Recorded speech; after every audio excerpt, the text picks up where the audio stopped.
Direction l'Italie, où, comme dans de nombreux pays d'Europe, le vélo a pris un sacré virage. Bonjour Alban. Ce matin, nous allons emprunter des chemins de traverse à la découverte de trésors méconnus dans une région qui vaut vraiment le détour. On vous suit. Oui, effectivement, c'est une surprise. Je vous invite à rencontrer, à connaître un endroit que vous ne connaissez pas.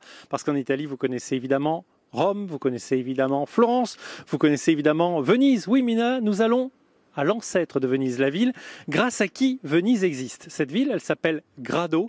Vous allez voir, ce sont des paysages uniques, des paysages qui font un peu penser à la Camargue. C'est sauvage, c'est beau et ça se fait en vélo parce que, comme vous l'avez dit, le vélo, c'est vraiment le moyen de locomotion de cet été. Allez, je vous propose que nous partions tout de suite en selle avec Anne Donadini, Laura Tositi et Jean Delterme. C'est un endroit qui ressemble à la Camargue, en Italie.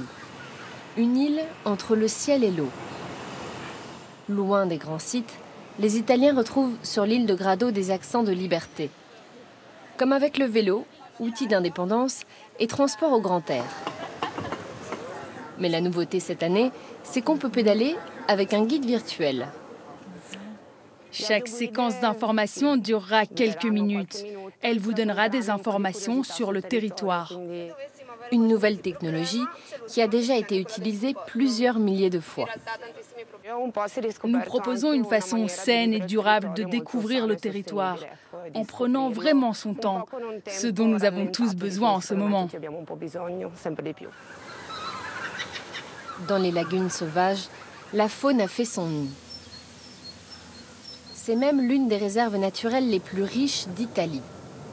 2000 hectares où se côtoient des flamants roses, des milliers d'oiseaux sauvages et même des chevaux de Camargue. Pour les rejoindre, le vélo est l'outil idéal.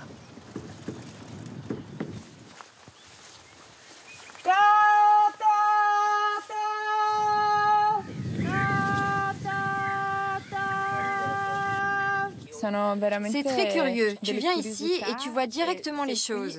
Tu es directement en contact avec la nature. C'est une sensation unique. Un tourisme vert associé aux nouvelles technologies. Voilà le marché sur lequel mise la région pour relancer son économie. C'est une excellente alternative aux vacances classiques. Ça te fait vraiment découvrir des mondes dont tu ignorais l'existence, même quand tu es du coin. Cette région méconnue du nord de l'Italie souffre elle aussi des conséquences de l'épidémie. Les réservations de la région ont chuté de 70%. Et pourtant, il y a beaucoup de trésors à découvrir, comme la ville d'Aquilée à seulement quelques kilomètres. Elle fut la 4e métropole de l'Empire romain par sa taille. En témoigne ce grand forum antique sur lequel veille cet archéologue.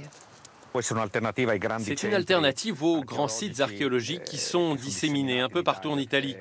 Notre site est un grand espace à l'air libre, donc il respecte entièrement les mesures de précaution sanitaire. Derrière le forum romain, cette grande basilique du XIVe siècle, inscrite au patrimoine de l'UNESCO. Elle cache la plus grande mosaïque pavée d'Italie. Toute la Bible est racontée sous les pieds des visiteurs, car ici, on vient aussi chercher un peu d'histoire. En cette période, c'est d'autant plus agréable car il y a moins de monde, on a plus de temps à dédier aux monuments qui nous plaisent.